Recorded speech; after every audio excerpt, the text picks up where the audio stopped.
ce que je vous propose, c'est de passer peut-être une demi-heure, 40 minutes. Je vais vous donner un peu les grandes lignes.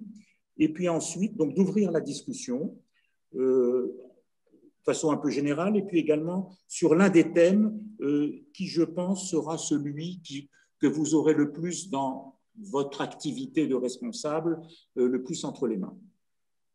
Voilà. Donc, Léopoldine, si on peut lancer. C'est quelques slides. Hein. Je vous rassure, ça ne va pas être une présentation très riche. Donc voilà. Donc, deux principes d'abord. Donc, ceci, c'est la formalisation un peu de ce qu'on avait fait.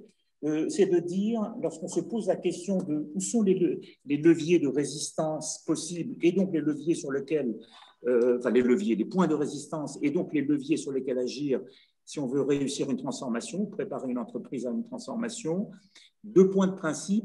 Le premier, c'est qu'il faut considérer donc l'entreprise comme un système. Je veux dire, l'entrée par un projet seul en disant, bon, je ne sais pas, je vais transformer, je vais mettre en place un nouveau mode de management ou bien un nouveau système informatique, etc., en disant, je ne regarde que ce système informatique et puis je vais réfléchir.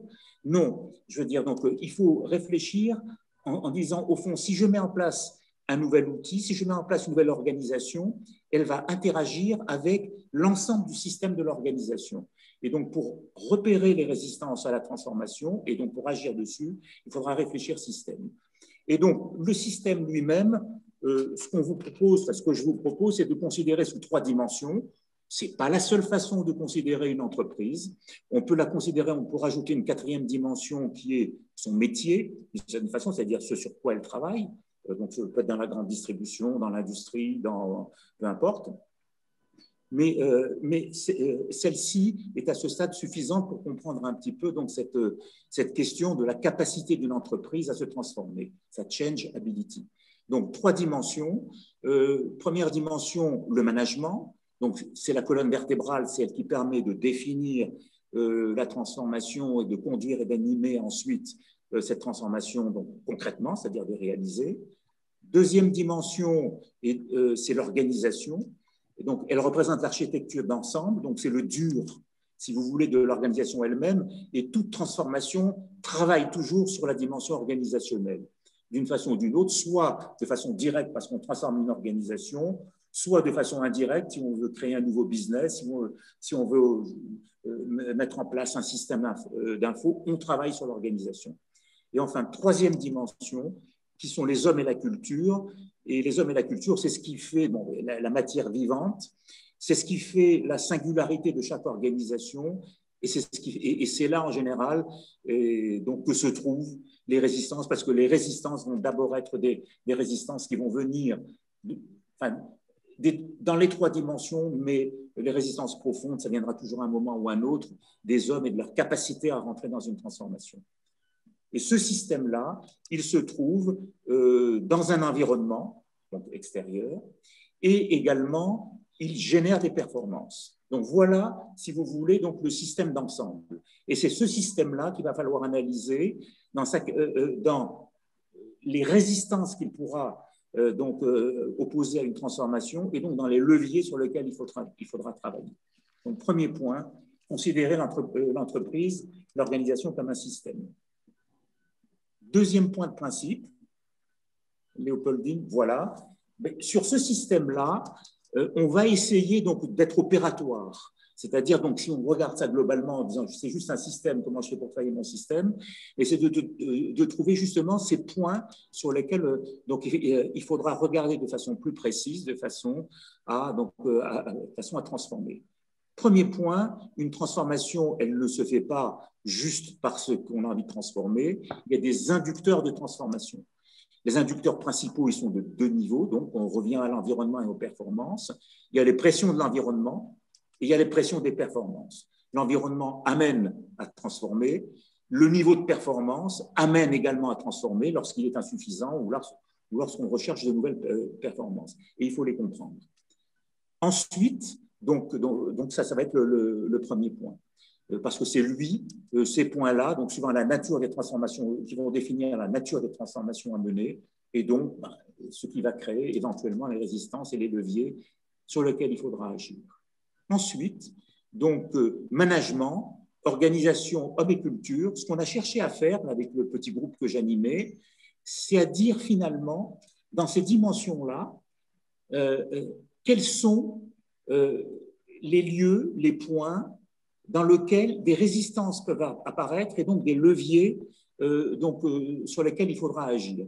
En quelque sorte, quelles sont dans chacune de ces dimensions ce qui va porter les chromosomes de la transformation, les chromosomes du changement.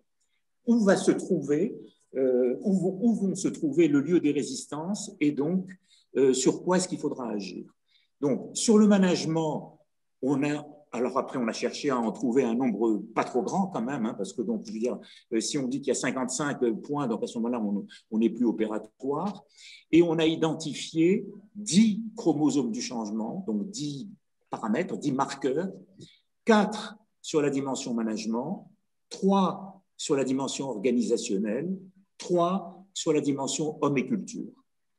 Et puis après, donc, à l'intérieur de chacun de ces marqueurs, on a essayé de voir qu'est-ce qui les caractérisait eux-mêmes. Et donc, on est arrivé à une trentaine de paramètres très concrets qui nous permettent à la fois de comprendre et à la fois d'agir. Donc, voilà un peu donc, les principes qu'on a suivis. C'est clair à ce stade? Oui. OK. Donc, ce que je vous propose, c'est d'ouvrir chacune des boîtes. Ça va être très simple, très court. Et de terminer par la dimension management, parce que c'est celle-là sur laquelle je vous proposerai ensuite de travailler et de discuter de façon un peu plus précise. Donc, premier paramètre, qui sont les inducteurs. Donc, les inducteurs du changement, comprendre le besoin et l'urgence du changement. Je ne vais pas rentrer dans les détails pour dire donc la pression de l'environnement externe, vous la connaissez tous. Ça peut être donc des nouveaux concurrents, des nouveaux produits, les technologies qui changent, la pression réglementaire, la crise sanitaire, bref, les pressions de l'environnement externe, il faut comprendre ce qu'elles sont, parce que c'est elles qui vont définir le contenu de la transformation. Deuxième point, la pression des performances de l'entreprise. On peut dégager une rentabilité insuffisante, avoir des satisfactions clients qui ne sont pas au rendez-vous. Bref, je veux dire, tout ce qui va faire que vous cherchez à faire mieux dans un environnement donné. Et puis, pour avoir la combinaison des deux, c'est-à-dire à la fois de l'environnement externe, et c'est en général le cas, et donc qui va interagir avec les pressions des performances de l'entreprise. Donc, il y a et bon, ça, je veux dire, donc c'est du bon sens. Je ne vais pas rentrer plus longtemps dedans. Donc, il y a cette compréhension de quelles sont les pressions qui vont amener l'entreprise à changer et avec quel degré d'urgence. Parce que ce degré d'urgence, la nature des pressions et d'urgence, va donner un peu l'horizon de temps sur lequel il faudra s'inscrire. Mais encore plus important que ça, je veux dire, vous êtes dans un comité de direction, vous avez compris les pressions de l'environnement qui vous amènent à devoir bouger, celles des performances, donc dans quel horizon de temps, mais ceci sera insuffisant si ces pressions-là et ces besoins, ce qui va être important, ça va être la perception de ces pressions-là par les acteurs de l'entreprise et par les acteurs de l'entreprise, donc qui vont également être chacun à son niveau acteurs du changement. Donc c'est vraiment le souci, et la question sera de dire quelle est la perception que nous avons collectivement et que les acteurs ont de ces impératifs de changement. Et si cette perception est insuffisante, il faudra la développer parce qu'il y aura le premier lieu de résistance, ça va être la non-adhésion aux besoins de changement. Et donc, le premier levier, ça va être comment est-ce que je fais pour faire partager cette pression, ces besoins au maximum d'acteurs dans l'entreprise. Premier point. Maintenant, on va rentrer dans le système. Léopoldine.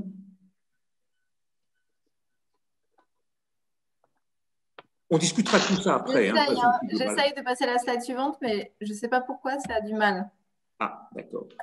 Alors, attendez. Hop. J'arrête et je vous remets le partage parce que j'ai l'impression que ça bug.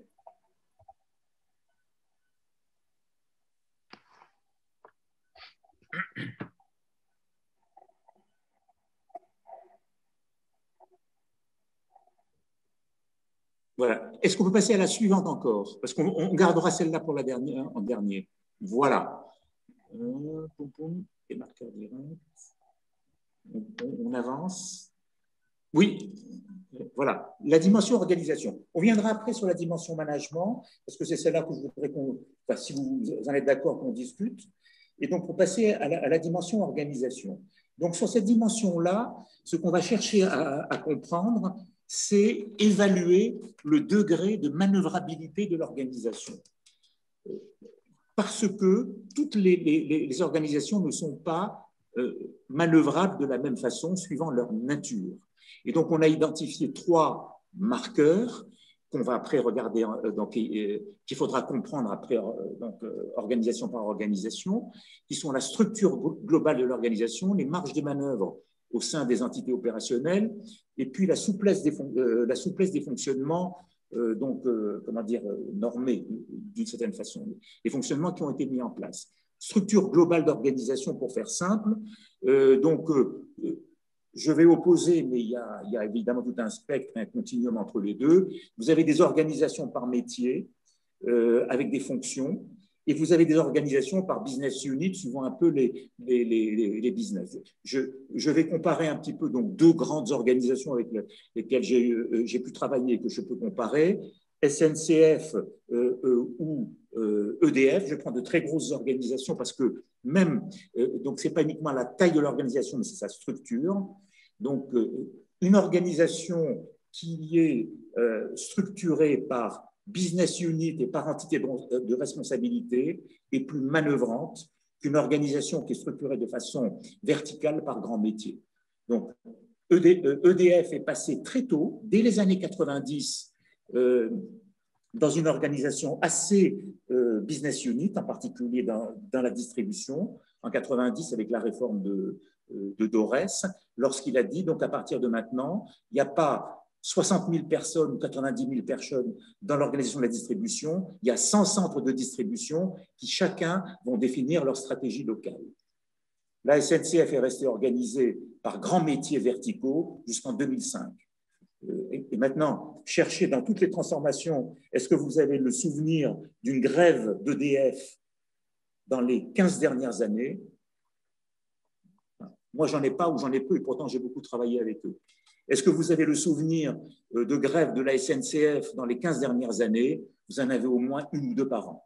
Et je veux dire, et donc, les transformations qui étaient à l'œuvre chez l'une et chez l'autre étaient bien plus importantes chez EDF à l'époque qu'à la SNCF, parce que l'ouverture à la concurrence a été bien plus tôt pratiquée chez EDF qu'à la SNCF. Donc, il y a déjà cette question de la structure d'organisation, avec clairement une manœuvrabilité beaucoup plus grande lorsque vous êtes dans une structure par business unit par rapport à des métiers verticaux. Ceci dit, ce sont des données d'organisation à un moment donné. Vous n'allez pas du jour au lendemain tout changer. Ça prend du temps. Deuxième point, donc, qui sont les marges de manœuvre au sein des entités opérationnelles. Et donc, qui est une conséquence de la précédente. Lorsque vous laissez des marges de manœuvre au niveau des responsables qui sont au plus près du terrain, vous favorisez les logiques de subsidiarité et donc la capacité de détecter les résistances, de s'adapter aux résistances et de trouver les leviers pour avancer. Sinon, vous êtes dans des dimensions qui vont être très verticales et à ce moment-là, donc avec l'obligation de rentrer par de gros projets, etc. Troisième point qui est la souplesse des fonctionnements. Il faut bien voir que donc il y a eu toute une évolution organisationnelle qui a favorisé la gestion par processus de plus en plus complexe, par la mise en place de grands systèmes d'information, en particulier les systèmes de gestion, et ils ont apporté un grand gain d'efficacité, mais ce qu'on a observé, c'est qu'en période de transformation, dans les périodes où il faut être agile et adaptable, ces grands processus et ces grands systèmes qui forcément introduisent des normes deviennent des lieux de difficulté pour transformer. Donc, premier point, donc quelle est la capacité de manœuvre de mon organisation? À un moment donné, ces 3 points-là, ce ne sont pas des choses qu'on change du jour au lendemain, c'est un constat qu'on peut faire et qui amène simplement à dire je vais avoir, suivant la manœuvrabilité de mon organisation, des stratégies de déploiement de transformation qui ne vont pas être les mêmes. Si je suis dans une organisation en business unit avec des marges de manœuvre locales, j'aurai intérêt à lancer des expérimentations, des pilotes, des pilotes, me baser sur l'expérience, le transfert d'expérience, etc., pour faire progresser l'ensemble de l'organisation à travers l'avancée de chacune de ces unités. Si je suis dans une organisation qui est beaucoup plus verticale, massive, je vais être obligé de rentrer dans des projets et dans des programmes qui seront, j'allais dire, hélas, beaucoup plus structurés et beaucoup plus lourds. Donc, je veux dire, donc, il y a bien cette manœuvrabilité de l'organisation qu'il faut avoir analysée, évaluée au départ, avant de dire maintenant comment est-ce que je fais. Alors, je ne vous cacherai pas qu'il est beaucoup plus simple de travailler dans des organisations qui sont beaucoup plus, j'allais dire, moins massifiées, avec beaucoup plus de marge de manœuvre et qui, au bout du compte, vont se retrouver adaptables. Et c'est une faiblesse, à mon sens, des organisations un peu lourdes aujourd'hui, leur capacité d'adaptation et leur agilité est plus faible. Mais c'est une donnée et un moment, donc il faut la prendre en compte pour travailler. Oui. Slide suivant, donc s'il te plaît, Léopoldine. J'ai le même problème, je suis désolée, je ne sais pas pourquoi. Tu as le même problème? Ok.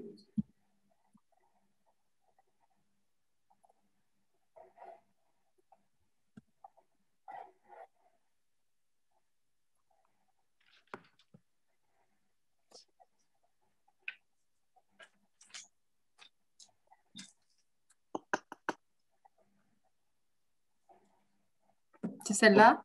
Voilà, c'est celle-là. Donc, troisième dimension, c'est la dimension homme et culture. Là, le but, c'est d'évaluer la plasticité humaine du système. Et donc de se dire au fond, voilà, donc comment est-ce que ce système-là va réagir et donc comment est-ce qu'il va falloir travailler avec lui pour le mener sur une transformation. Donc on avait dégagé 3 marqueurs, et à l'intérieur de ces marqueurs, après, donc, il y avait on a un peu subdivisé plus pour être opératoire, mais enfin, on peut rester à ce niveau-là. Premier marqueur, c'est la force de la culture d'entreprise et son degré de cohérence avec le changement visé. Toute entreprise, surtout si elle a une histoire, a une culture. Et donc, il n'est pas question de dire la culture est bonne, la culture n'est pas bonne, mais simplement de dire c'est que si la transformation va dans le sens de la culture dans l'entreprise, il sera facile de susciter l'adhésion et de rendre, j'allais dire, tout le corps de l'entreprise acteur dans cette transformation. Si la culture, je caricature un peu, si la culture d'entreprise ou si la transformation qu'on veut mener n'est pas dans le sens de la culture d'entreprise, alors là, à ce moment-là, ce sera difficile. Et donc, il faudra qu'on se pose la question de dire comment est-ce que je fais pour rendre compatible, si c'est compatible, ma culture d'entreprise avec la transformation visée. Exemple très simple, dans une entreprise avec laquelle je travaille encore, qui est une petite entreprise qui transporte du gaz en très grosse quantité, donc qui est une entreprise industrielle, hein, qui gère de très grosses installations de gaz avec de très fortes préoccupations de sécurité. C'était une entreprise technique, donc à culture technique très forte et à culture de sécurité très forte. Le monde change, la réglementation change, et les clients, et avant, donc, ils avaient un protocole très simple, un process très simple, annuel. En été, ils stockaient du gaz dans de gigantesques réservoirs, et en hiver, ils déstockaient le gaz. Et donc, ils faisaient tout leur planning de travaux, leur sécurité, etc., avec de très fortes contraintes de sécurité. Aujourd'hui, donc, leurs clients sont des clients qui vont aller donc, sur le marché du gaz et saisir les opportunités pour acheter lorsqu'il y a du gaz pas cher. Donc, ils l'achètent, et puis après, ils le déstockent, après, ils le stockent, etc. Ce qui fait que la volatilité du marché est devenue beaucoup plus grande et les clients demandent des stockages qui ne respectent plus le calendrier saisonnier traditionnel. Du coup, tous les protocoles de sécurité qui étaient faits sur de la durée devenaient des contraintes parce qu'ils ne pouvaient plus répondre aux demandes des clients. Et là, on travaille avec eux pour trouver et pour faire comprendre que c'est donc le marché qui évolue, que ça leur demande plus d'adaptabilité, que la vision traditionnelle de la sécurité n'est plus la même et qu'il faut trouver des façons de marier les préoccupations de sécurité qui sont toujours essentielles avec la volatilité du marché et des besoins clients qui sont différents.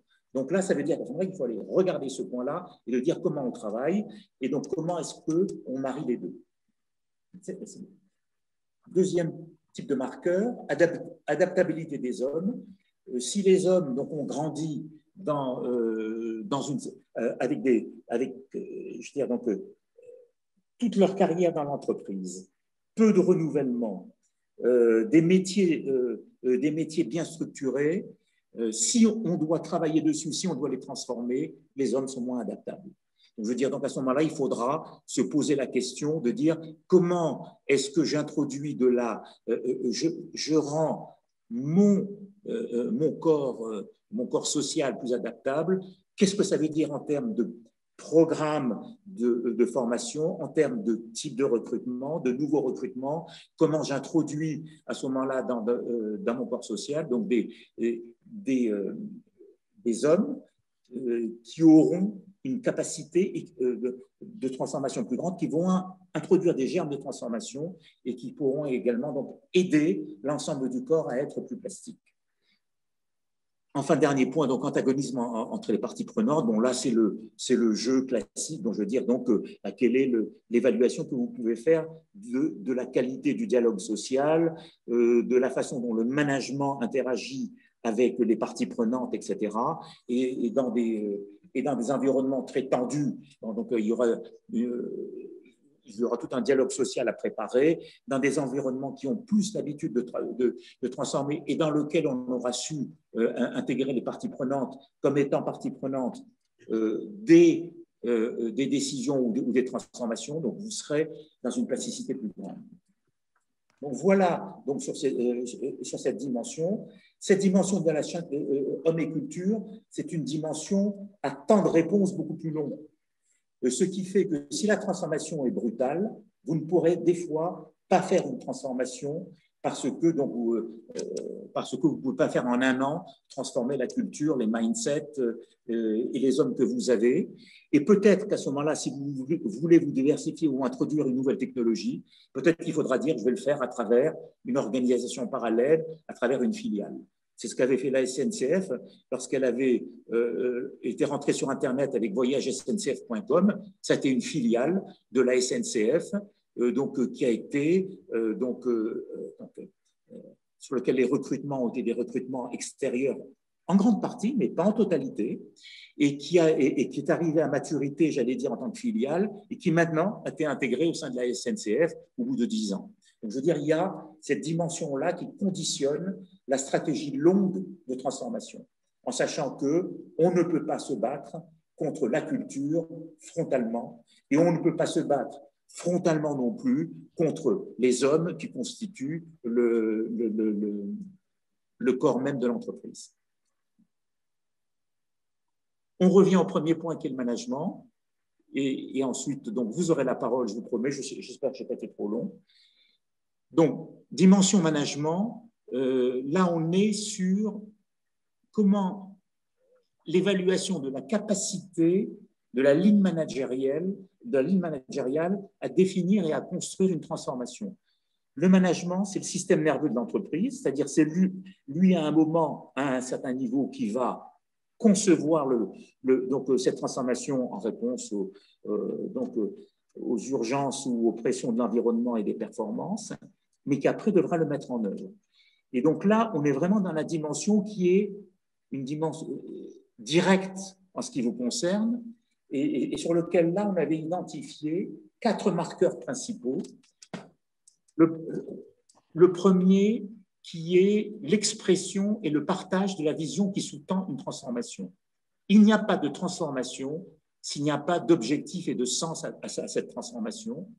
Il n'y a pas de transformation, et on ne sait pas lever les résistances si on n'est pas capable d'exprimer ce sens et ces objectifs, et si on n'est pas capable de les faire partager par les acteurs, et au premier chef, donc par la ligne managériale, on va le voir après.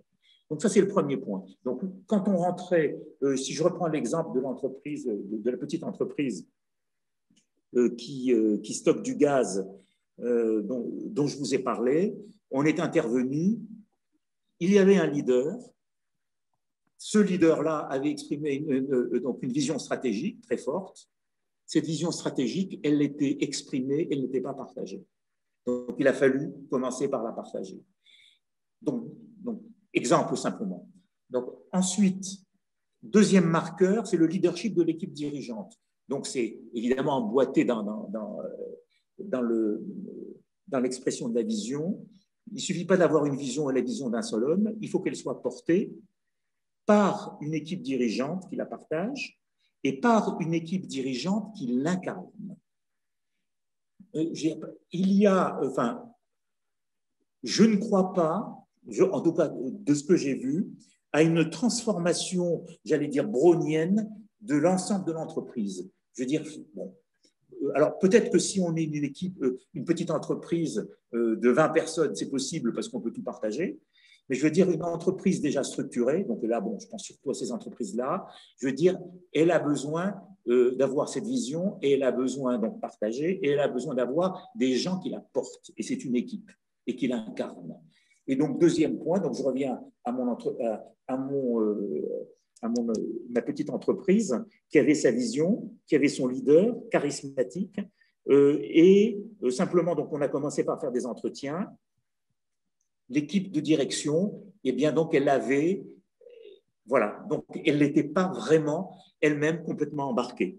Donc, le premier travail qu'on a fait, on a dit, attendez, avant d'aller plus loin, on va faire un travail avec l'équipe de direction avant d'embarquer. Embarquer, ça veut dire quoi? Ça veut dire, on est bien d'accord sur les objectifs? Oui, non? Qu'est-ce qu'on y met? Et comment est-ce que chacun de nous la voit collectivement et dans sa fonction?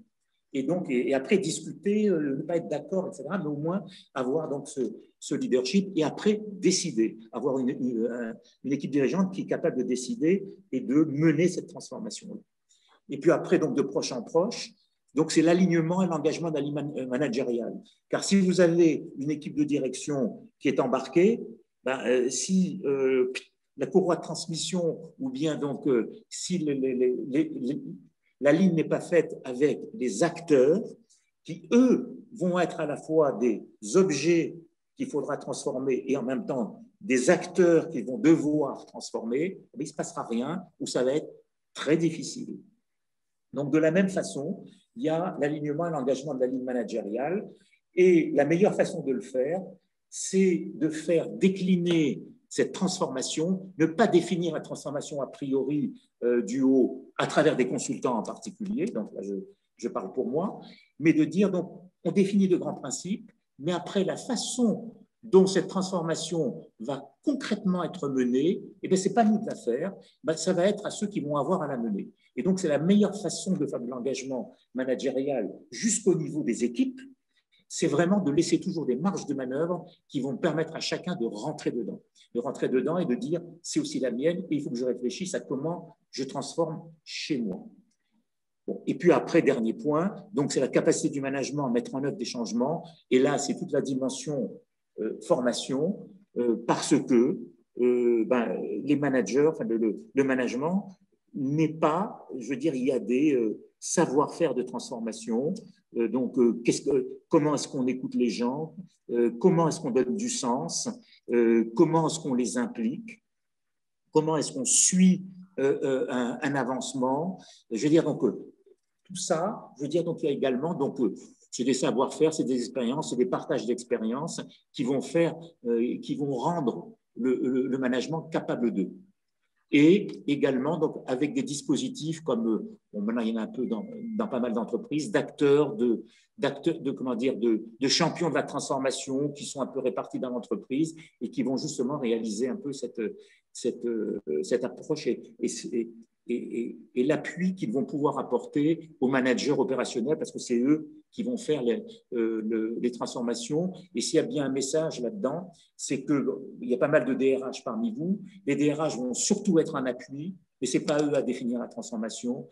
Eux doivent aider les managers à prendre en main la transformation. C'est eux qui vont la faire, les managers opérationnels. Voilà.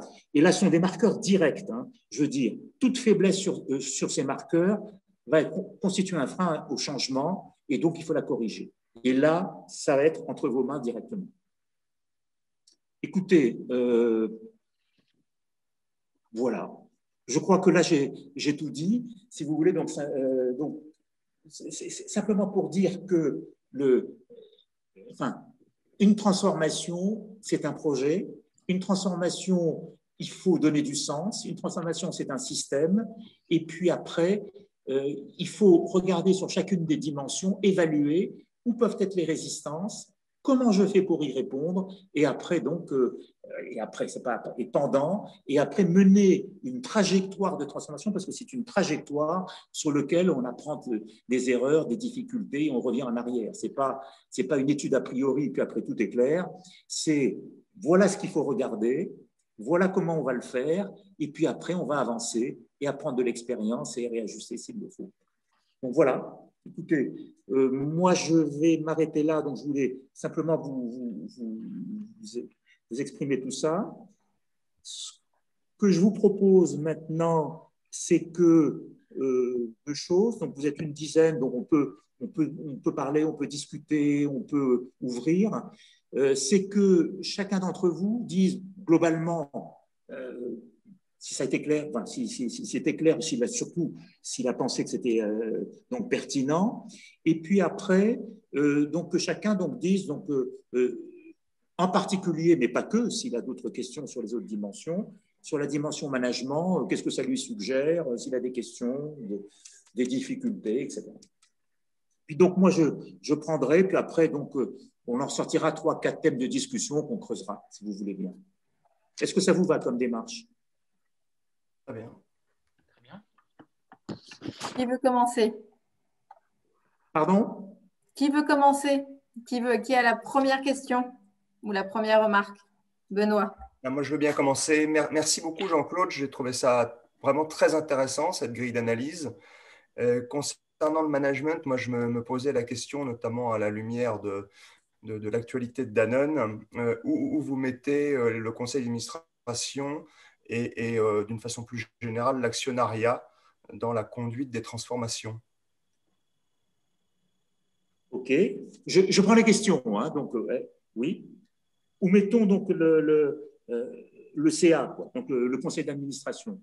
Oui. OK. Donc, je note hein, et après, je les reprendrai.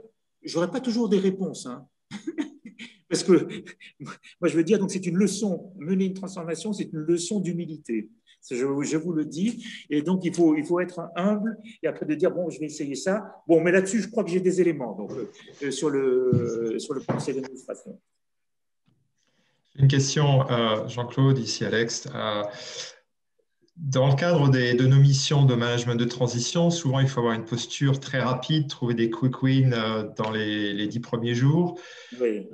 Quel serait votre conseil dans le cas d'un projet de transformation où on n'a pas forcément le luxe ou le temps de vérifier qu'on a bien l'adhésion de tout le monde et quelquefois on est obligé de rentrer dans le vif du sujet avant d'avoir eu le temps de convertir l'intégralité des acteurs?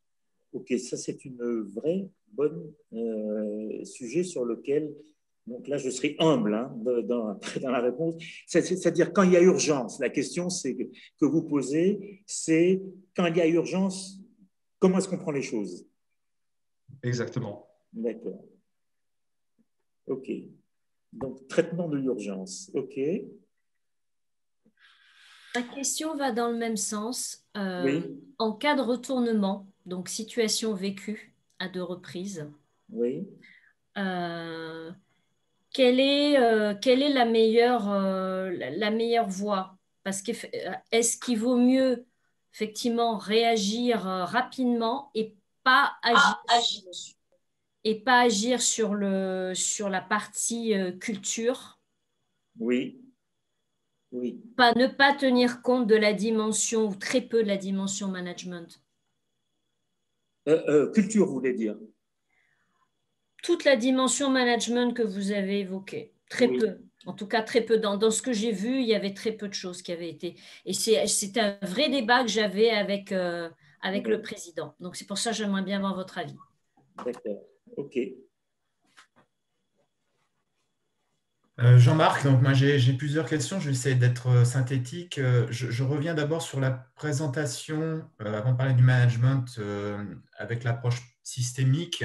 Et j'ai l'impression qu'on voit l'entreprise comme un système et puis il y a tout le reste autour. Et si je reviens sur la question de Benoît tout à l'heure, est-ce que le système de l'entreprise, c'est quand même pas l'entreprise et ses parties prenantes, c'est-à-dire y compris des acteurs externes, et puis il y a le reste du monde ensuite qui est une deuxième sphère.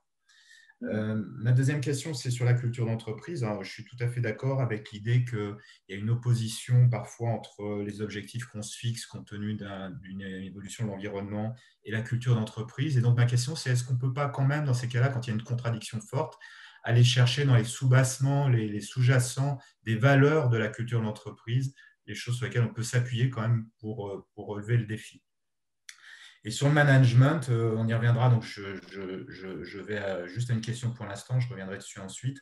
Quand on veut s'appuyer sur le management, beaucoup d'entreprises aujourd'hui sont en difficulté tout simplement sur la disponibilité du management, qui est à la foire et au moulin, qui doit couvrir beaucoup de fonctions en même temps, notamment de reporting, et qui l'éloigne opérationnellement des équipes. Et comment vous voyez un peu cette capacité à dégager du temps pour que le management soit un levier du changement? OK. OK, oui. Jean, moi j'aurais une question sur la possibilité d'adapter la vision. On a parfois des missions qui commencent avec un projet et le projet il évolue lui-même. Donc, comment ça s'intègre dans la mise en œuvre et dans le processus que vous nous décrivez? D'accord. Comment on corrige le tir? Oui. Oui, Gilles, de côté, répondre directement. Qui a parlé avant? Parce que c'était Jean. Jean, c'est Jean, j'avais compris Gilles. C'est pour ça que quand Gilles parle, je dis OK, Gilles, excusez-moi. Pardon, oui. Donc Gilles, pour répondre directement à votre question, Claude, la première, est-ce que le modèle est pertinent? Je le trouve effectivement très pertinent parce qu'il permet cette vision globale de l'ensemble de l'entreprise et de son système. Donc, de ce côté-là, parfait. Il permet en plus de se poser toutes les bonnes questions. Donc, ça, c'est très bien. Sur la partie management, je vois votre vision des choses qui est plutôt pour un modèle décentralisé en organisation avec des BU. Oui. Et sur la conduite du changement, sur un modèle qui est plutôt descendant par strate, en clair, d'arriver à convaincre par les différents, le comité de direction d'abord, le management, etc. Et moi, enfin, en toute humilité, encore une fois, et évidemment, mon expérience montre aussi qu'une partie de la puissance du changement peut venir des strates inférieures et du management de proximité. Moi, je viens de métiers où il y a beaucoup de main-d'œuvre, comme la sécurité privée, comme la propreté, ou beaucoup des équipes nombreuses, du management intermédiaire.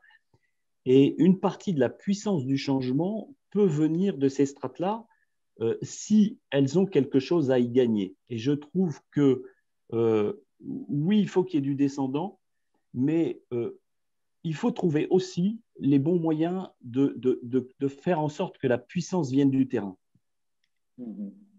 Et j'aimerais avoir votre avis là-dessus. OK. Et ma question rejoignait exactement celle-là également, qui était jusqu'à quel point est-ce qu'on peut être en co-construction finalement, dans ce processus. Qui est-ce qui parle, excusez-moi? Sébastien. D'accord. OK. Donc, jusqu'où la construction? OK, oui. Jean-Yves Ganard. Alors tout d'abord, merci de la présentation qui était claire. Pour information, alors je ne sais pas s'il y a des personnes qui étaient là il y a un an, mais pendant le premier confinement et dans le cadre de Réseau 137, on était une dizaine de managers à avoir réfléchi, fait du brainstorming sur qu'est-ce qu'était la transformation, et on avait créé un document qui s'appelle la galaxie des 9 planètes de la transformation. Je ne sais pas si Léopoldine est là encore ou pourra le partager, mais qui reprend un peu les thèmes que vous avez abordés, un peu dans les mêmes axes. Moi, j'avais par rapport à ça, donc j'avais trois questions par rapport à ça. Déjà, premièrement, pour vous, qu'est-ce que la transformation? On parle beaucoup entre transformation, restructuration, sans aller retournement. Quand parle-t-on de transformation? Quand parle-t-on de restructuration? Est-ce que vous êtes mis des jalons ou des barrières un peu par rapport à ça? Ça, c'est une première. J'aimerais avoir votre vision par rapport à ça. La deuxième chose, c'est sur la méthodologie. Est-ce que vous avez réfléchi ou est-ce que vous avez réfléchi aussi? On parle beaucoup aujourd'hui dans la gestion de projet des méthodes agiles, du Scrum, du Kanban par rapport à des cycles en V.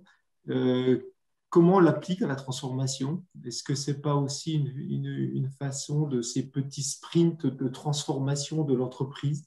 Est-ce qu'il y a un parallèle à faire aussi? Est-ce que vous avez réfléchi un peu aussi sur cette méthodologie par rapport aux nouvelles méthodes de travail qui commencent à s'appliquer dans les entreprises ou arriver dans les entreprises, cette transformation, l'accélération du temps, la certitude, l'adaptabilité? Et puis la troisième question qui a été un peu dite, qui a été clairement dite, qui est très souvent rencontrée, c'est la disponibilité du management. Comment on travaille avec la disponibilité du management? Moi, j'accompagne une ETI en ce moment qui fait une transformation, et c'est vrai quand même, c'est le premier frein quand même qui est la disponibilité du management entre la volonté et le temps de faire. OK. D'autres commentaires?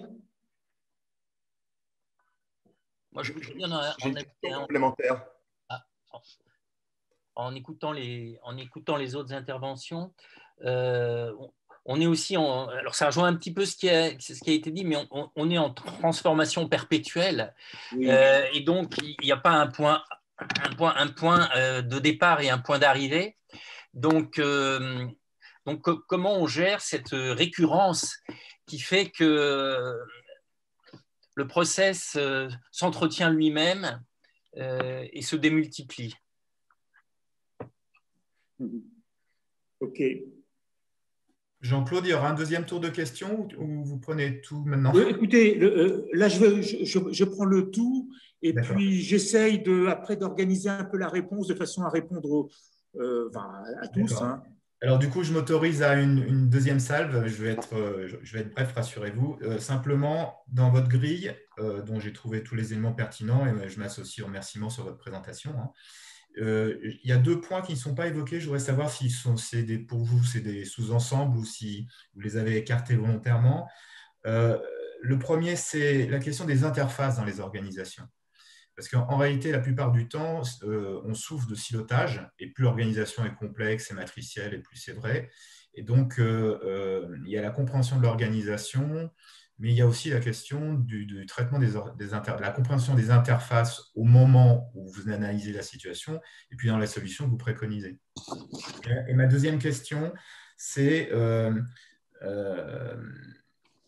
est-ce que la question de la définition des responsabilités du management n'est pas un sujet important? Je veux dire par là que souvent, on en reste à des appropriations très macro des sujets. Et dans la vraie vie, quand on interroge les gens, quand on va les auditer, on se rend compte que leur compréhension de leur responsabilité personnelle dans l'organisation retenue n'est pas bien définie. Ce qui va générer 3 types de comportements. Comme je ne sais pas ce qu'on attend de moi, je ne fais rien. comme je ne sais pas ce que j'attends de moi, je définis moi-même mon périmètre de légitimité et donc je peux faire des erreurs. Et troisièmement, troisième attitude possible, du coup, je vais au moins me sécuriser sur ma zone de confort et donc je vais bien bétonner mon niveau de responsabilité tel que je l'ai compris. Par contre, je ne suis pas dans la coopération parce que le reste est inconnu. Est-ce que ces questions de définition de la responsabilité managériale dans l'organisation préconisée vous paraît un levier important d'efficacité? Sinon, moi j'avais également donc une autre question. Ça concerne… Qui parle? Excusez-moi, qui parle? Benoît, oui. Oui. Ça concerne l'approche par rapport à la transformation. Pendant de nombreuses années, on parlait de la transformation, j'allais dire, sous la contrainte. Notamment, on parlait de burning platforms, où le fameux mon iceberg fond et je dois aller ailleurs. Et moi, mon expérience, c'est qu'il y a une autre approche qui est plus difficile, mais c'est au lieu de fuir quelque chose de très inconfortable, c'est d'aller vers quelque chose de mieux. Et ce n'est pas du tout le même discours. Quand on est sous la pression, c'est peut-être plus facile de faire comprendre aux gens qu'il faut bouger parce que sinon, on va avoir les fesses qui brûlent. Mais c'est quand même beaucoup plus sympa d'aller vers quelque chose qui fait rêver plutôt que de fuir une situation catastrophique. Voilà. Et donc, j'aurais bien aimé avoir votre point de vue sur ces deux approches qui ne sont pas forcément d'ailleurs incompatibles. Ok. Bon, je vais essayer. Ça fait un paquet de questions, Jean-Claude. Oui. Non, mais elles sont bonnes. Je vais essayer. Donc, alors, si on était en temps préparé, etc., donc j'aurais essayé de les regrouper, etc., de tout ça. Donc, je vais essayer de le faire tout en les prenant un peu quand même au fil de l'eau, en vérifiant. On a 1 heure à peu près, Léopoldine? Oui, on a prévu jusqu'à 13 h. D'accord, ok. De toute façon, on n'aura jamais complètement donc traité tout le sujet parce que c'est un sujet complètement ouvert. Mais ok. Donc, alors, il y a un certain nombre de questions et en particulier, donc je parle à travers la dernière là. Donc, il y a des questions sur les logiques de vision. Est-ce qu'on en change, est-ce qu'on n'en change pas, des visions de transformation sous la contrainte et de retournement.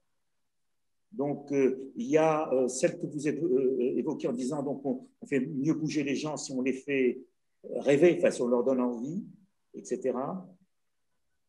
Et puis, il y a un certain nombre de questions sur le management et sur la disponibilité du management, puis donc avec des incidentes sur les organisations, donc sur les organisations verticales, organisations massives, interfaces, etc. Bon, je vais essayer de les prendre. Donc, alors, premier point, donc, en ce qui concerne la vision, prenons plus globalement. Là, actuellement, moi j'ai connu, ça fait quand même, je fais du conseil depuis 90, donc ça fait un petit moment, j'ai connu donc le début du moment où on commençait à parler de transformation. On parlait surtout de performance, et la performance s'appliquait, j'allais dire, dans un univers non pas figé, mais dans un univers relativement en continuité.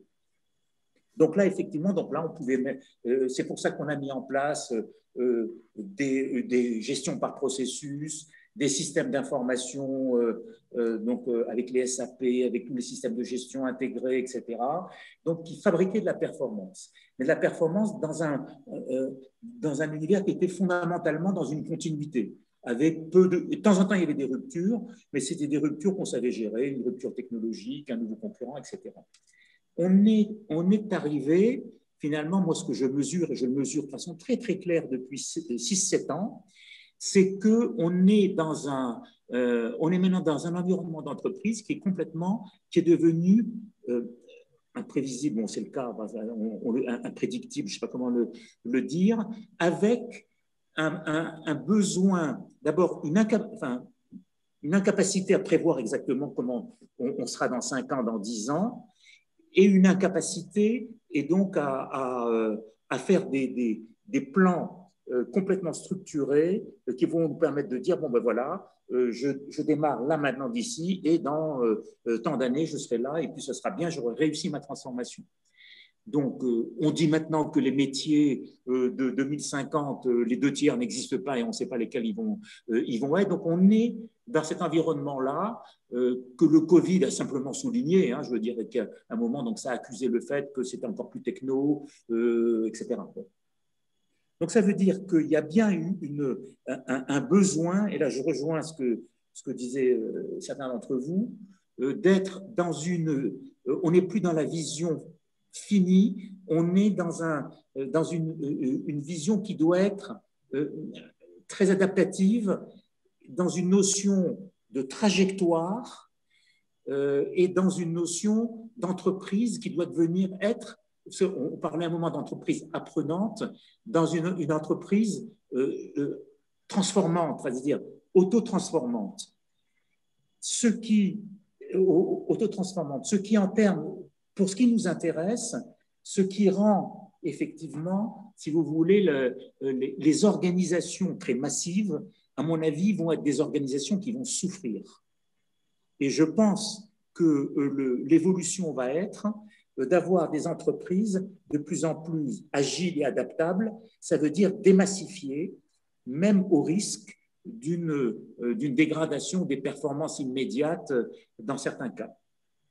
On le voit même au niveau de l'organisation de l'État. Je veux dire, l'État centralisé à la française, qui a été très efficace pendant très longtemps.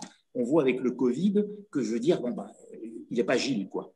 Donc, il n'y a aucun jugement politique. Hein. C'est juste le fait qu'une organisation à un moment et un système à un moment, je veux dire, il est plus ou moins manœuvrable, et c'est le cas. Bon, qu'est-ce que ça veut dire? Qu'est-ce que ça veut dire?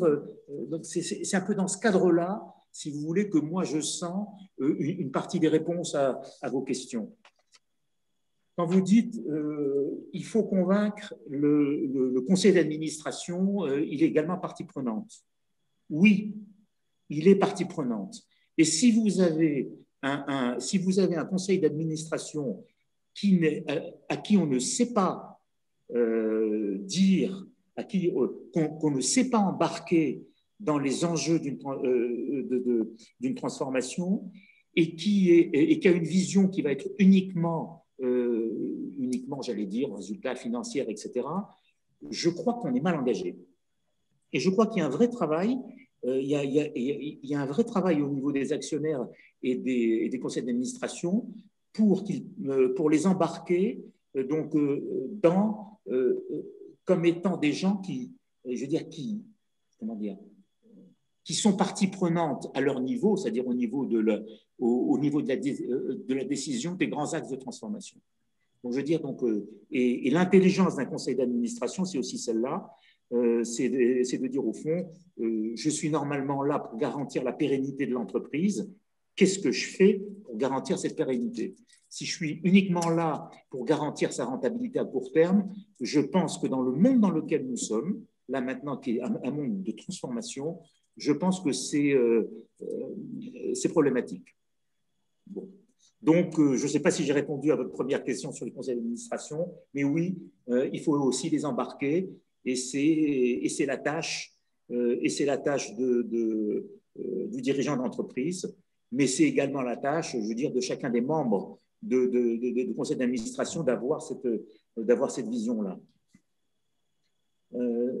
Question après sur la vision et de dire au fond, est-ce que la vision ne s'enrichit pas, etc. Oui, je veux dire, donc une vision, c'est une espèce de cible qu'on se donne et il faut être humble et de dire qu'après la mise en œuvre, c'est une trajectoire et cette trajectoire doit être jalonnée et chaque année, enfin je veux dire à intervalles en tout cas réguliers, il faut re-questionner la pertinence de la vision. Oui, je veux dire oui, et parce que, donc je veux dire, donc, là, si je prends ma petite entreprise qui stocke du gaz, ils se sont inscrits dans une vision de transformation énergétique, transformation du modèle du gaz, etc. Bon, ben, je veux dire, chaque année, ben, il faut qu'ils se posent des questions et ils se les posent sur, mais au fond, est-ce que ça va arriver vite, pas vite, est-ce que c'est bien ça l'axe, etc. Donc, je pense qu'il faut re-questionner la vision. Oui, mais si on la re-questionne chaque année et qu'on l'en change chaque année, alors à ce moment-là, là aussi, on est mal, et je pense quand même qu'il faut aller chercher les invariants, un peu les invariants de cette vision-là. Et oui, je reprends la dernière question, vous transformerez d'autant mieux que votre vision sera une vision qui apporte du sens et du positif.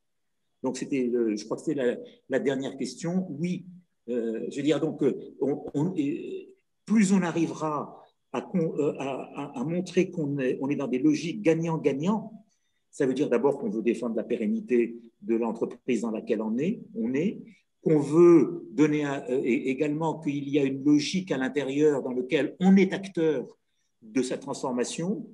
Je pense que plus on arrivera à faire passer cette dimension-là oui, si on se transforme, c'est pour du bien, je pense que les transformations seront plus aisées.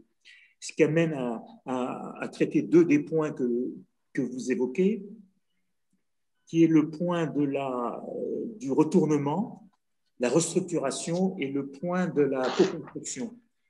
Retournement, je veux dire, bon, comment je fais quand j'arrive dans une entreprise et qu'il y a une urgence telle et je suis mandaté pour, je pense que il faut être capable vite de donner, je veux dire, donc à ce moment-là, l'espoir de dire, on est dans une situation de survie et survivons, enfin, je ne sais pas comment dire, transformer cet objectif de vision long terme en objectif de survie et donc de le rendre positif et de faire adhérer. Ce qui va pas être facile parce que forcément, tout le monde ne sera pas forcément de l'aventure et ça pose une vraie question. Et donc, c'est comment rendre l'objectif de survie être un objectif positif et un objectif commun. C'est pour ça qu'à la première question, en disant la deuxième question, les quick wins, l'urgence, est-ce que j'ai le temps de solidifier mon management? Je pense qu'il faut prendre ce temps. Je ne sais pas si ça vous fait perdre 15 jours, 1 mois, 2 mois, mais je pense qu'il faut prendre ce temps parce que vous ne pouvez pas tout seul faire un retournement, tout seul faire une restructuration et il faut avoir avec vous, juste autour de vous, l'équipe qui va également porter ça et il faut savoir engager le minimum de management, le minimum de managers opérationnels qui vont faire à leur niveau. En essayant de donner cette valeur de positive et de survie qui va être au fond l'espoir à court terme avant de revenir sur quelque chose qui sera plus long. Ensuite, il y a eu la co-construction. La co-construction et la puissance de ce que peut apporter le terrain. Donc, alors, j'ai pu vous donner l'impression effectivement d'être très descendant parce que je crois qu'à un moment, je veux dire, donc, le management porte, mais jusqu'au management opérationnel. Et plus vous laisserez de marge, de manœuvre, plus vous arriverez à rendre responsables les unités opérationnelles, non pas des moyens, mais des objectifs, et des objectifs partagés, et donc leur dire maintenant, c'est vous qui allez trouver la bonne façon de faire, c'est vous qui allez enrichir les objectifs. plus vous aurez, je veux dire, donc, et ça passe par de la co-construction. Plus vous aurez de leviers de réussite, parce que l'engagement des acteurs, c'est l'engagement de leur intelligence. Et il y en a partout. Et il y en a partout. Je veux dire. Donc, et plus on est capable de la mobiliser, mieux ça marche. Ça ne se fait pas de la même façon dans toutes les entreprises. C'est pour ça que je ne sais pas vous donner une réponse unique là-dessus. Ça ne se fait pas de la même façon. Si vous êtes dans le pétrole, où j'ai travaillé, qui est une industrie très capitalistique, si vous voulez, avec des investissements très lourds, et dans lequel, un investissement, je veux dire, donc avant de décider d'un investissement, il faut qu'il soit le bon. Je veux dire, ça prend du temps. C'est pas une génération, vous voyez ce que je veux dire, qui vient naturellement du terrain. Si vous êtes dans des activités de service avec une très forte dominante service, bien entendu que l'intelligence du client, l'intelligence du service, il faut la faire monter de ceux qui sont sur le marché, qui sont au contact du client, et à ce moment-là, trouver, donc laisser le plus possible de marge de manœuvre au terrain. Mais là, ça va être spécifique de votre activité. Mais oui, pour dire, laissons le plus possible de subsidiarité et utilisons le plus possible, en particulier dans la façon dont on transforme, de marge de manœuvre. Quoi d'autre? Sur le management, vous avez la disponibilité du management. C'est la première, on dit que vous ne vous rendez pas compte, mais tout ce qu'on a à faire, etc., et ils sont, c'est vrai, en très forte, j'allais dire, en très forte tension. Mais, alors, moi, ce que je dis dans ces cas-là, mais alors c'est plus facile à dire qu'à faire, hein, c'est de dire, il ne faut pas dire la transformation, l'opérationnel, c'est l'activité A, et puis je vais vous rajouter une activité B qui va être la transformation. Tout l'enjeu, c'est de faire rentrer la transformation, d'autant plus que nous sommes maintenant dans des besoins d'adaptabilité au fil de l'eau. Tout l'enjeu, c'est de faire rentrer la transformation dans la responsabilité normale du manager. C'est une composante quasiment opérationnelle de son travail. Ce n'est pas quelque chose d'à côté. Et donc, nous, on milite lorsqu'on travaille pour dire ne faites pas des réunions distinctes de réunions, je fais mon comité opérationnel et puis une autre fois, je fais mon comité de transformation. Non, vous avez un comité de management. Dans ce comité de management, vous avez, je ne sais pas moi, s'il dure 2 heures, vous avez 1h30 d'opérationnel et puis vous avez une demi-heure sur les projets. Et puis, avec un focus à chaque fois différent. Donc, ça va être une demi-heure sur le projet A, une semaine donnée, ça va être une demi-heure sur autre chose, etc. Donc, pour moi, le manager doit être un manager de transformation, ça doit être intégré. Et on rebondit sur le fait que la formation du manager, donc sa compétence devient une compétence également, doit être une compétence non pas uniquement de gestion de la performance, mais une question la gestion des hommes reste toujours au cœur, si vous voulez, et de leur développement, mais également une question de dire comment est-ce qu'on avance ensemble avec mon équipe. Donc alors oui, si vous voulez, en période d'adaptation, continuelle comme on est maintenant, ça met les managers plus en tension de disponibilité. Je ne sais pas, ça veut dire qu'il faut aller à l'essentiel, être plus efficace. Mais je veux dire, voilà, donc c'est la donnée dans laquelle nous sommes. Ça veut dire avoir des reportings qui sont un peu moins lourds et moins consommateurs. Voilà. Quoi d'autre? Je ne sais pas si je reparcours le CA, les quick wins, le retournement. Le retournement, ça, on ne peut pas le faire seul. Bon. Système et partie prenante, oui, oui, évidemment, quand je dis système, il ne faut pas voir l'entreprise comme un cercle fermé, il faut être capable de faire rentrer à l'intérieur du système les parties prenantes qui interagissent Voilà, donc bon, alors après, ça va dépendre ça peut être des fournisseurs, ça peut être des clients, bon, bref, ça va dépendre des activités. Culture d'entreprise, aller chercher dans les valeurs, ne pas opposer culture avec transformation. Oui, donc les valeurs d'entreprise, il faut pouvoir s'appuyer dessus. Donc, et dans les valeurs d'entreprise, il y a toujours des valeurs fondamentales de professionnalisme, de qualité du travail fait, etc., qu'il faut pouvoir adapter et transformer dans le vocabulaire avec les nouvelles, avec les urgences. Donc, moi, je me souviens, j'avais fait un travail, donc on n'était pas allé jusqu'au bout parce que le président avait été changé. Chez EDF, le président Roussely, à l'époque, avait dit au fond, je veux montrer, on a une valeur fondamentale qui est au fond enracinée dans le service public. C'était en 2004-2005. Et je veux montrer que le service public est capable de prendre en compte la dimension aussi de concurrence, la dimension de performance.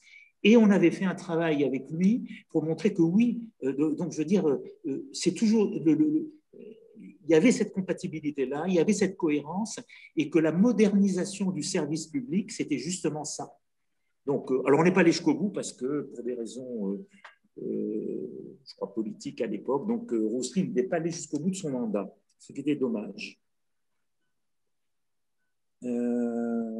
Descendant, la puissance du changement vient où, donc on en a parlé, jusqu'où la co-construction, j'allais dire autant qu'on peut au moins dans le comment fait-on, ne jamais donner des objectifs de comment faire, il faut laisser les gens trouver leur comment faire. Méthodologie agile, oui, écoutez, méthodologie agile, ça revient au fond à faire des allers-retours rapides avec l'expérience, si je fais simple, et avec des gens pertinents. Oui, donc c'est pour ça qu'il faut faire de l'expérimentation, c'est pour ça qu'il faut faire donc on avance, on regarde, ça marche pas, mais il faut ces moments qui sont également dans la méthodologie agile, d'évaluation sur, au fond, est-ce qu'on répond aux besoins, est-ce qu'on a avancé, est-ce qu'on a, où est-ce qu'il faut se réajuster. Je ne sais pas si j'ai... Est-ce qu'il y a des choses qui appellent débat? Je ne sais pas. Des gens qui veulent intervenir? J'ai une question, Jean-Claude. Pardon.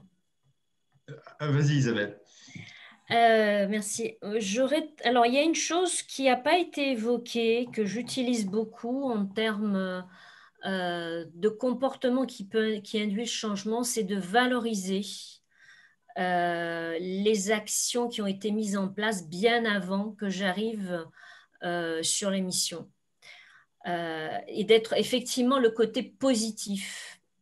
Parce que sinon, on peut avoir tendance à dire vous n'avez rien bossé, vous n'avez rien fait. Enfin bon, voilà. J'ai déjà vu un manager de transition qui était extrêmement négatif et qui a braqué un comité de direction.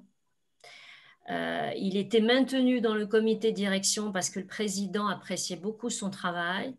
Mais j'avais mis en alerte le président en lui disant mais les autres membres du comité de direction ne comprennent pas son attitude négative comme ça. Donc, bon, je suis naturellement positif, donc je ne fais pas beaucoup d'efforts, si vous voulez. Hein. Mais je me suis rendu compte que c'est vraiment un moyen puissant de faire bouger. Oui. Quand vous n'êtes pas en échec, c'est sûr que c'est plus facile quand même. Oui. Voilà. Je suis tout à fait d'accord. D'évoluer, voilà. Ouais. Mettre en confiance. C'est une autre manière aussi de dire mettre en confiance. Voilà. Autre remarque? Jean-Claude, Alex, je voulais juste faire une remarque sur la transformation en général. Je crois que c'est Jean et Benoît qui l'évoquaient plutôt. Aujourd'hui, la transformation, c'est presque devenu la normalité. Une entreprise qui ne sait pas se transformer a peu de chances de survivre.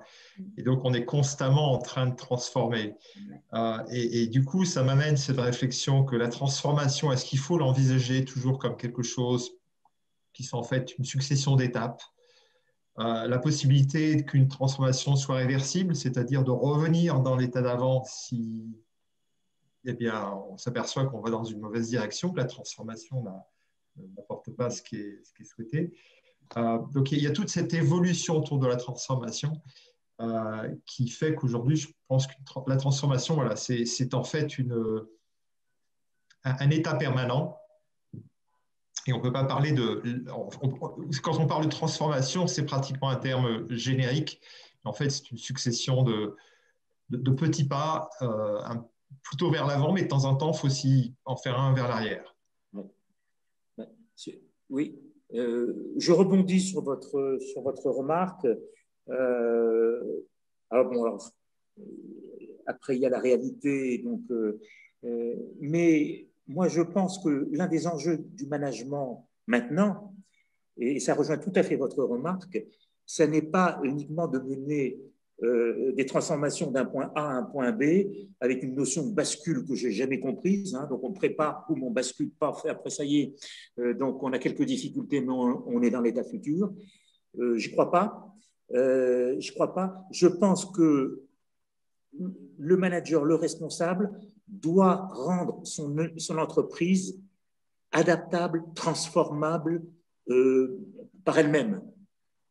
Ça rejoint ce que vous dites, parce qu'on a besoin de s'adapter et à tous les niveaux très vite, en permanence.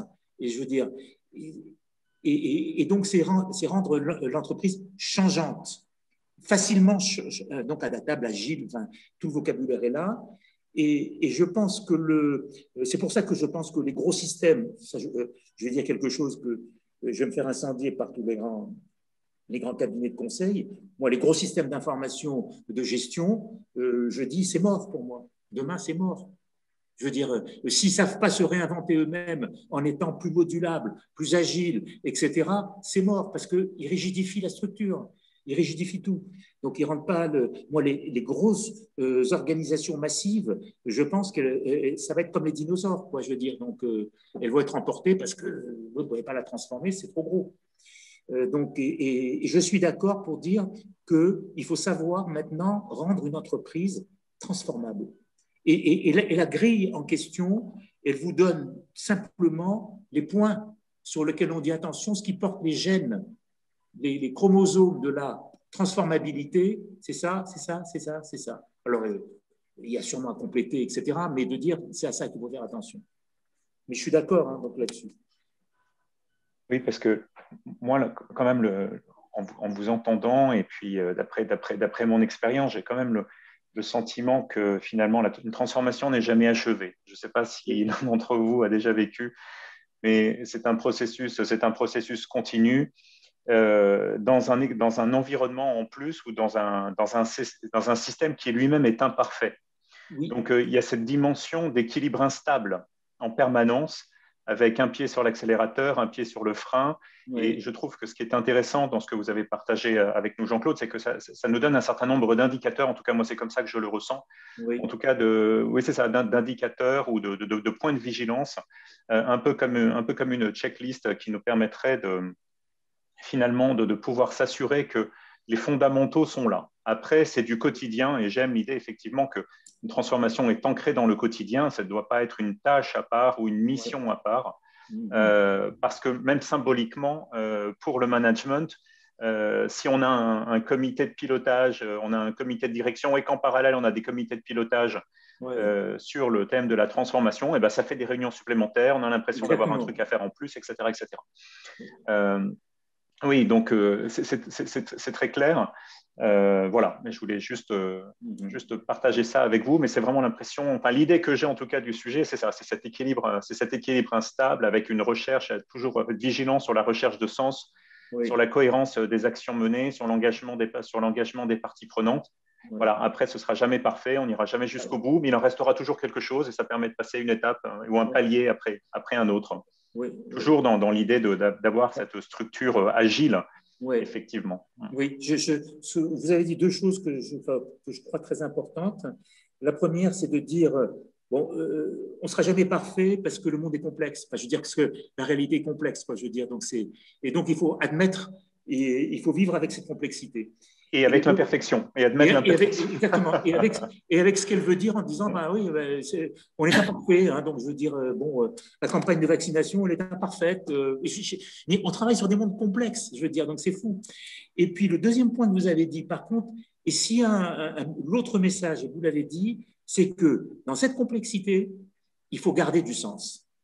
Et donc, c'est ça qui va permettre aux gens, dans une complexité, de se comporter de façon dans le bon sens, j'allais dire, parce que le sens est partagé. Donc, alors, est-ce que le sens, c'est de la vision ou pas de la vision, peu importe, mais le sens, ce qu'on veut faire, ce qu'on a envie de faire, là où on veut aller, là ce qu'on veut être, ça c'est partagé. Et à partir, le sens vous permet j'allais dire, de garder le cap, peut-être. Oui, de garder le cap dans un monde complexe. Alors, on peut changer de trajectoire, mais oui, on doit garder le cap. Et on peut changer de trajectoire. Bon, alors évidemment, il ne faut pas, si on revient, on fait des allers-retours, bon. Non, mais gardez le cap. Gardons le cap, mais on tire des bords. Voilà. Exactement. Une transformation, c'est un cap. C'est pas 52 plans d'action, c'est un cap. Je reviens sur deux points. Bon, je partage tout à fait les échanges, hein, mais je voudrais aussi partager ma perplexité sur deux points. Qui parle, excusez-moi? C'est Jean-Marc, pardon. Oui. D'abord, c'est le rythme des transformations, c'est-à-dire que sur un certain nombre de sujets, même si on dit qu'on est une entreprise apprenante et qu'en permanence, maintenant, on essaye d'évoluer, etc., on conduit quand même des projets et le temps de déploiement des projets, c'est d'autant plus vrai que l'organisation est lourde et complexe, vous l'avez dit. Hein. Oui. Et qu'entre le moment où on a lancé le projet et le moment où on va arriver au bout, entre-temps, les choses ont changé. On a l'impression finalement, on n'arrive jamais au bout de la maturité d'un projet. Oui. C'est très déstabilisant pour les équipes et très pénalisant pour la performance des entreprises. Ma deuxième interrogation, je partage tout à fait l'analyse sur les ERP de gestion. Hein. En même temps, ils existent au jour d'aujourd'hui. Et la question, c'est comment on fait la part des choses entre l'agilité et la conduite des projets avec le cycle en V qu'on a bien connu auparavant. On a un peu opposé les deux systèmes, mais en même temps, avoir que des expériences d'agilité locale, on a du mal ensuite à industrialiser, à déployer, à généraliser au niveau d'une entreprise. Et donc, est-ce que ce n'est pas un mix des deux, c'est-à-dire avoir quand même une conduite assez traditionnelle avec une vision par étapes, etc., et des ateliers qui, eux, sont menés avec des méthodes agiles. Quelle est votre vision là-dessus? Est-ce que les deux systèmes ne peuvent pas se mixer, en fait? Moi, ma vision, c'est la vôtre. Je veux dire, en l'occurrence, c'est que de dire, moi, je ne veux pas opposer agilité à projet. Et par contre, si le projet qui est, vous savez, le grand planning avec toutes les actions, les machins et tout, j'y crois pas.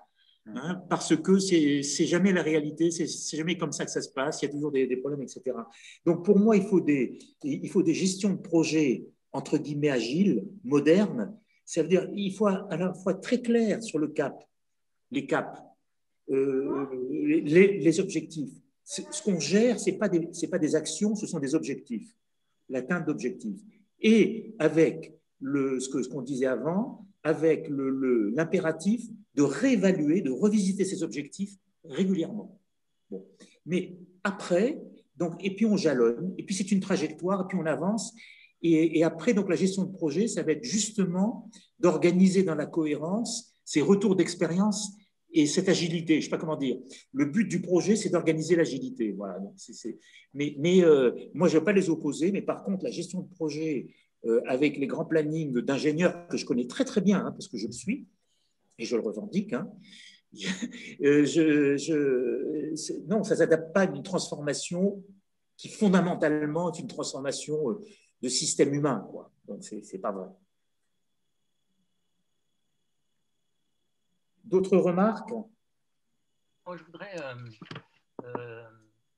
évoquer un double point. Qui parle, excusez-moi? C'est Jean. Oui. Qui ont été évoqués à différents moments. Comment on articule ça avec une dimension courte dans le temps, par exemple, quand il y a le retournement, et ça a déjà été traité.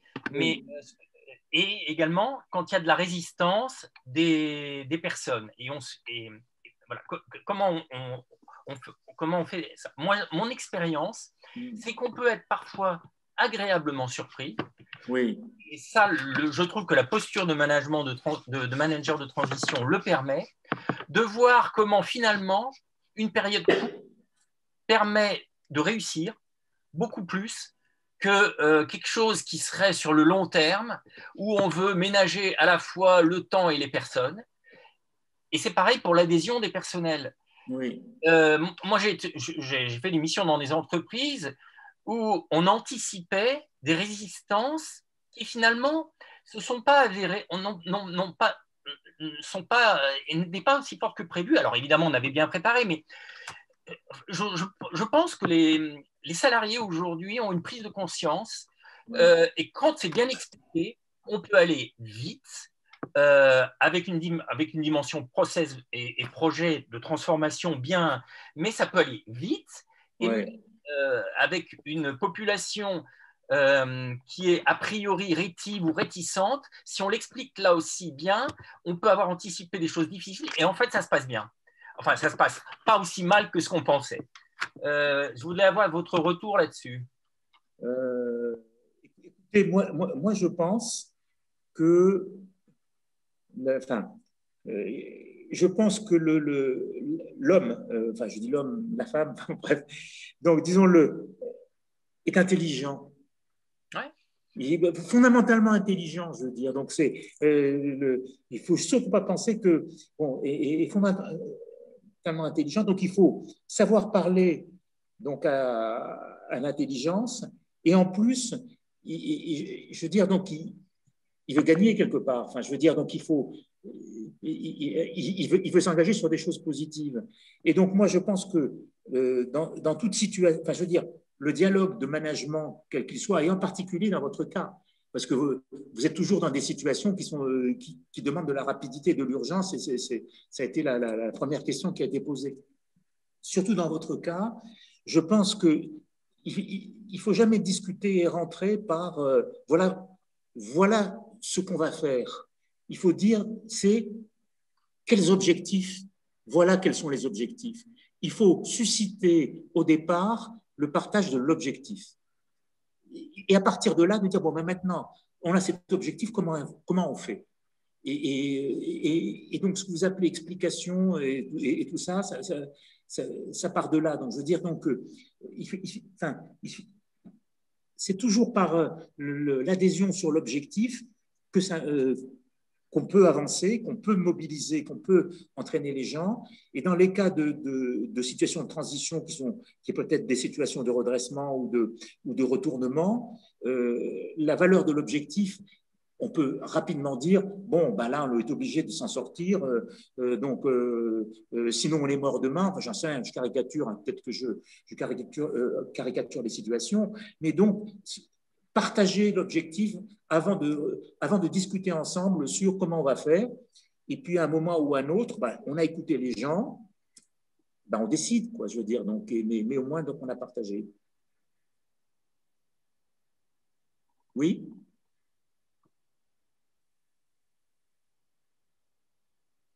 D'autres points? Serge, c'est une petite réflexion que je me fais sur les entreprises dont... Excusez-moi, parce que je ne vois pas qui parle, parce que mon écran, je n'ai pas le... Serge. Pardon? C'est Serge, je ne suis pas encore intervenu. Oui. Et je me faisais une réflexion, une remarque sur donc les entreprises dont on sait qu'elles doivent auto-apprenantes et s'auto-transformer, mais comment on gère en même temps la difficulté que peut représenter pour les équipes le perpétuel changement et le manque de stabilité qui peut être engendré par une évolution constante des méthodes, des changements, pas d'orientation, mais enfin, moi je l'ai vécu un peu dans mon entreprise. C'est extrêmement déstabilisant pour les équipes de ne pas avoir une certaine régularité, une certaine continuité. Et donc voilà, c'est pour moi un écueil entre le besoin de changement et l'adaptabilité des équipes, de ce qu'on leur fait subir entre guillemets.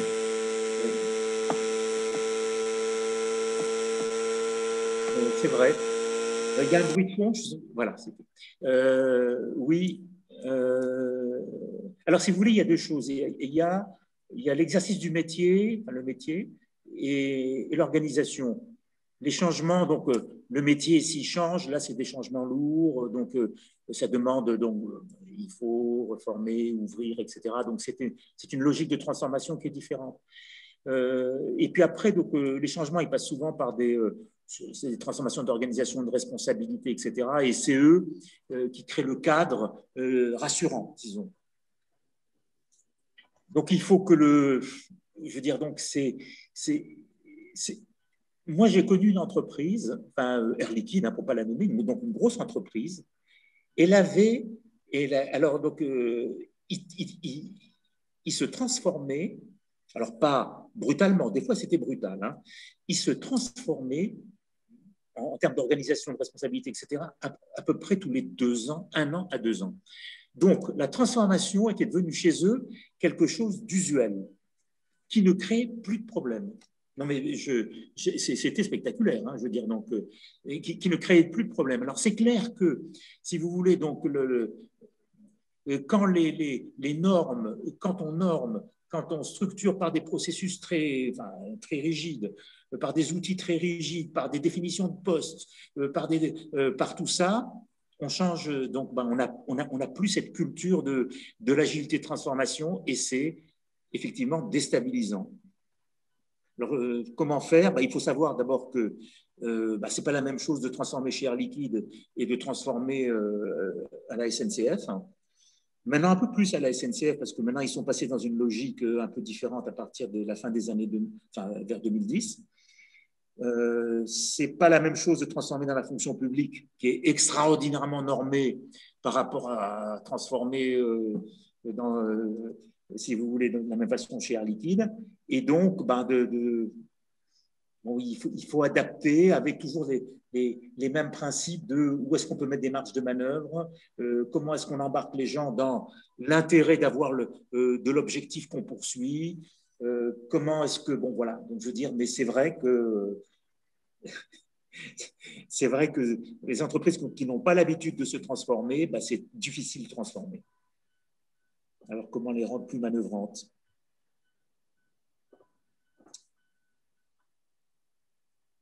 D'autres. Alors, la seule chose qui peut les rendre vraiment faire bouger, c'est le degré d'urgence. Quand vraiment il y a une urgence formidable, parce que sinon, si ce n'est pas ça, on crève. Alors, à ce moment-là, bon, les gens vont rechercher des choses différentes et adaptées. Mais c'est vraiment le degré d'urgence qui va dire, bon, là maintenant, il faut qu'on y aille, quoi. Jean-Claude, je voudrais rebondir sur ce dernier point, c'est Alex ici. Oui. J'ai eu la chance de travailler pour des entreprises françaises, mais également beaucoup d'entreprises anglo-saxonnes et notamment américaines. Oui. Et j'ai donc beaucoup travaillé avec des non-français. Et sur ce dernier point, souvent on me dit, mais c'est comment de travailler aux États-Unis? Et je leur dis, écoutez, c'est simple. Aux États-Unis, les choses sont planifiées. On n'a pas peur du changement. La grande caractéristique des Français, c'est de ne travailler que sous l'urgence.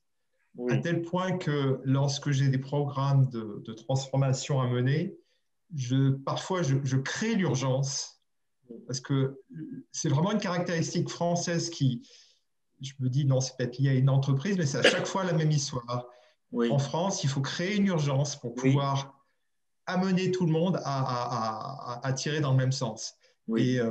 Et il y a une caractéristique très forte, et je pense que c'est un des talents français, c'est que sous l'urgence, les Français font rien pendant les 90% du temps qu'on leur accorde, et ils vont avoir un élan de génie dans les 10 derniers pourcents qui vont faire que finalement, ils vont atteindre l'objectif. Ouais. C'est quelque chose c'est une caractéristique française que je retrouve depuis 25 ans que je fais ce métier. J'observe toujours ce truc-là.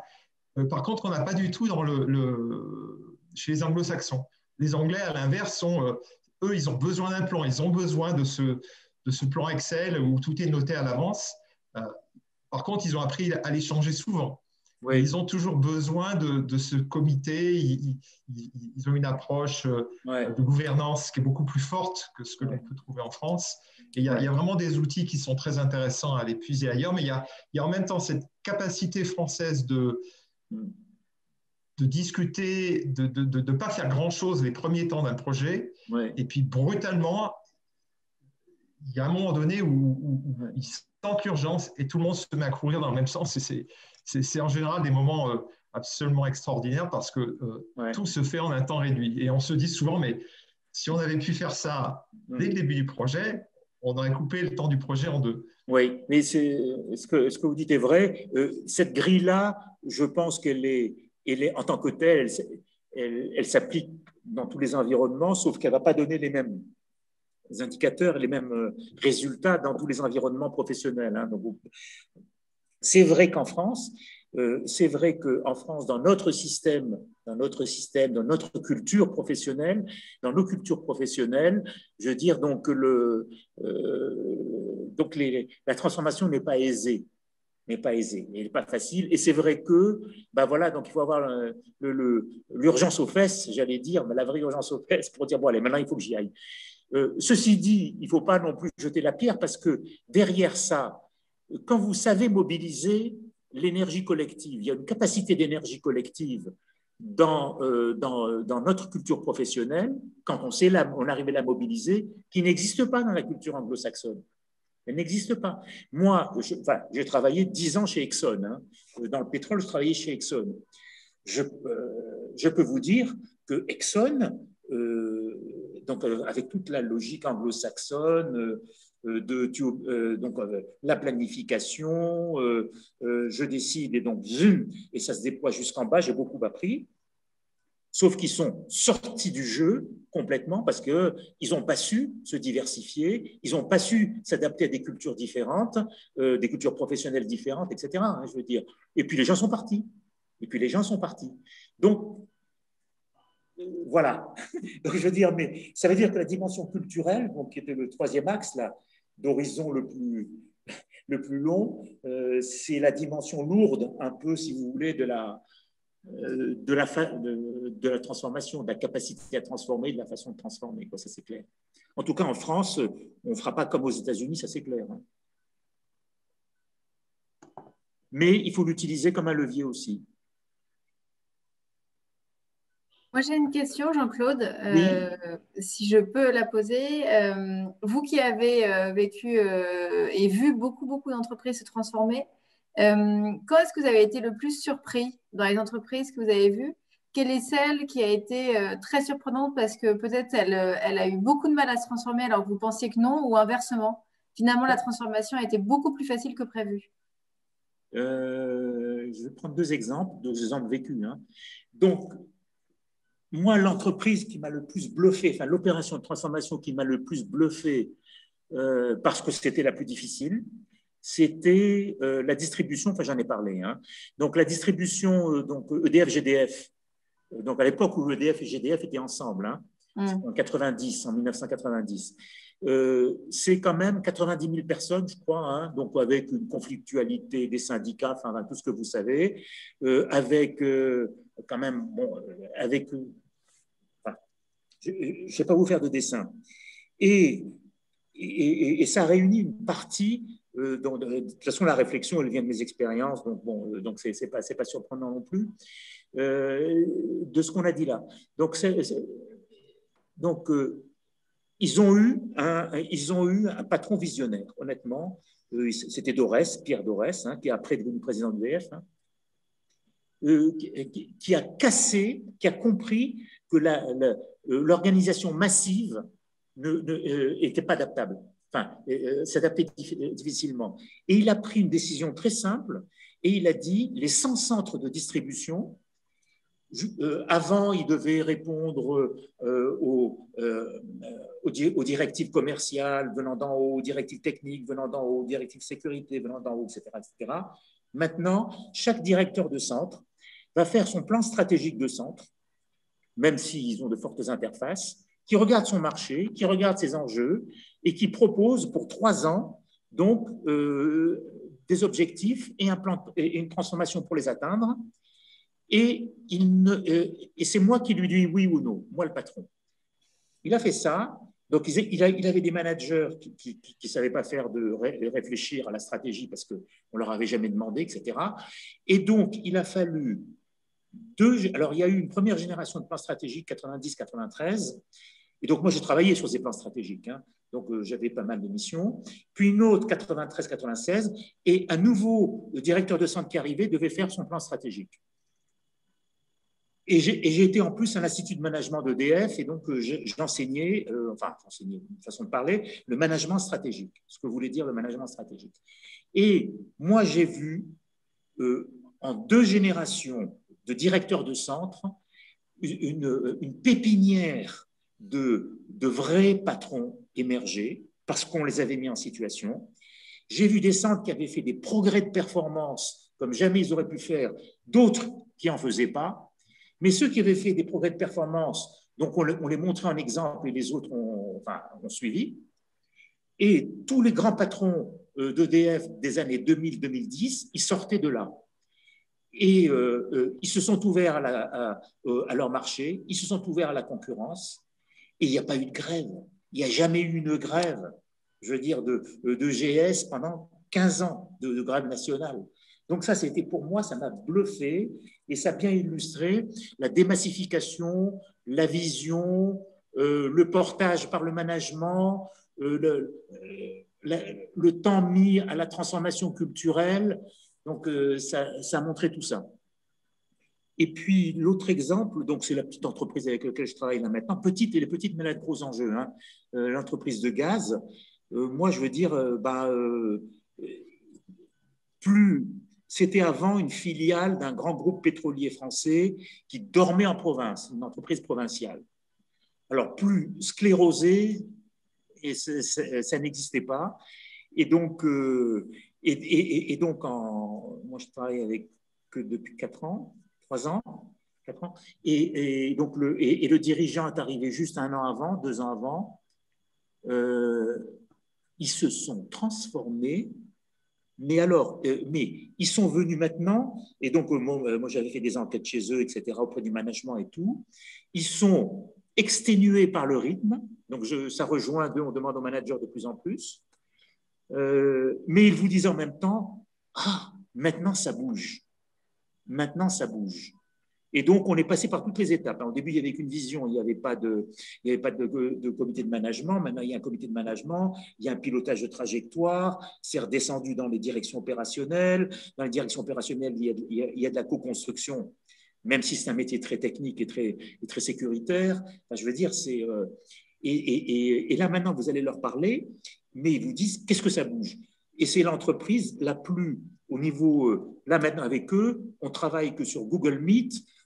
Chacun, ils ont maintenant tous, ils sont passés au digital, alors c'était des provinciaux ancrés dans leur terroir, et en plus ils sont contents. Enfin, je ne sais pas comment dire.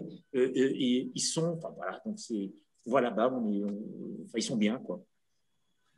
Alors ils ont de l'argent, hein. Alors oui, ils ne sont pas en retournement. Ils ne sont pas en retournement mais par contre, ils ont un vrai enjeu de réinventer leur métier sur à peu près 7-8 ans.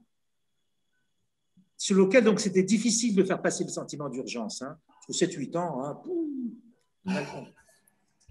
Et alors là, ça a été 2 transformations du coup qui sont bien passées et qui vous ont bluffé dans leur puissance. Oui. Ouais. Oui, la première, en plus, transformer 90 000 personnes quand même, hein, donc ce n'était pas rien.